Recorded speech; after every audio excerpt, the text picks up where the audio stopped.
झारखंड में हुए विधानसभा चुनाव में झारखंड लोकतांत्रिक क्रांतिकारी मोर्चा पर विदेशी फंडिंग के जरिए धन जुटाने का आरोप लगा है।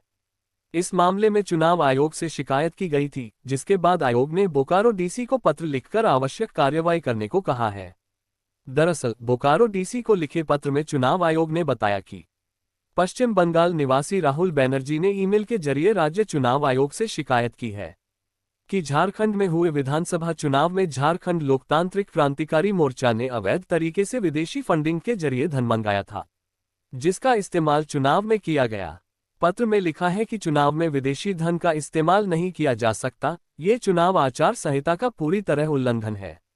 पत्र के जरिए चुनाव आयोग से ये भी शिकायत की गई है कि ज्यादातर विदेशी धन सऊदी अरब से लाया गया था। इस संबंध में ईमेल में क्यूआर कोड और भेजी राशि का ब्यौरा भी दिया गया है।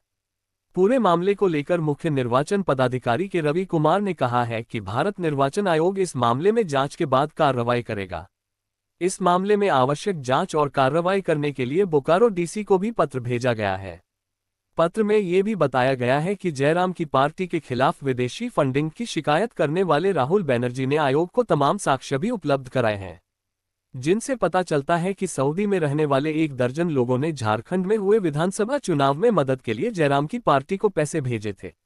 शिकायत पत्र में पैसे भेजने वालों के नाम और भेजी गई रकम का भी जिक्र किया गया है। चुनाव में इस्तेमाल के लिए जयराम की पार्टी द्वारा विदेशी फंड जुटाने के लिए जारी किए गए क्यूआर कोड को भी शिकायत पत्र के साथ संलग्न किया गया है। गौरतलब हो कि जयराम महतो ने चुनाव के दौरान खुद ही ट्वीट कर प्रवासी मजदूरों द्वारा चंदा के लेन देन की जानकारी एक्स पर साझा की थी। इसे भी एक सबूत के तौर पर पेश किया गया है।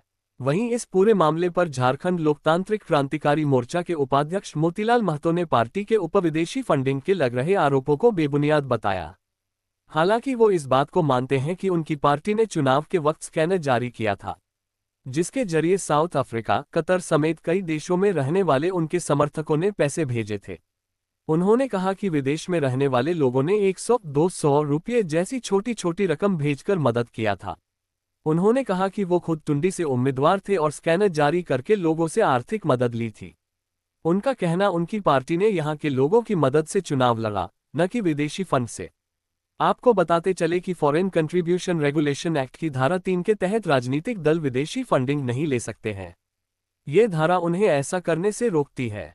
इस कानून की धारा 3 में कहा गया है कि चुनाव लड़ने वाला उम्मीदवार, किसी भी सदन का कोई सदस्य, कोई राजनीतिक दल या उसका कोई पदाधिकारी या राजनीतिक संगठन विदेश से चंदा नहीं ले सकता है। इसके साथ ही जनप्रतिनिधि अधिनियम की धारा 29B भी विदेशी चंदा लेने पर रोक लगाती है। इस कानून की धारा 29 भी कहती है कि कोई भी राजनीतिक दल किसी भी विदेशी सोर्स से कोई चंदा नहीं ले सकता है। उधर टाइगर जयराम महतो ने कहा है कि सत्य को परेशान किया जा सकता है, पराजित नहीं। चुनाव आयोग करा ले जांच। अभी तो मैंने 2 पार्टियों का बोरिया बिस्तर बंधवाया है। अगला चुनाव में JLKM फुल मेजॉरिटी के साथ सरकार बनाएगी, उस समय सबका हिसाब होगा। अब आप अपनी राय कमेंट में जरूर बताएं कि क्या डुमरी विधायक टाइगर से सच में भूल हो गई या फिर उनके बढ़ते बादशाहत को देखते हुए उनके साथ साजिश हो रहा है। और अगर चैनल में नए हैं तो चैनल को सब्सक्राइब जरूर करें।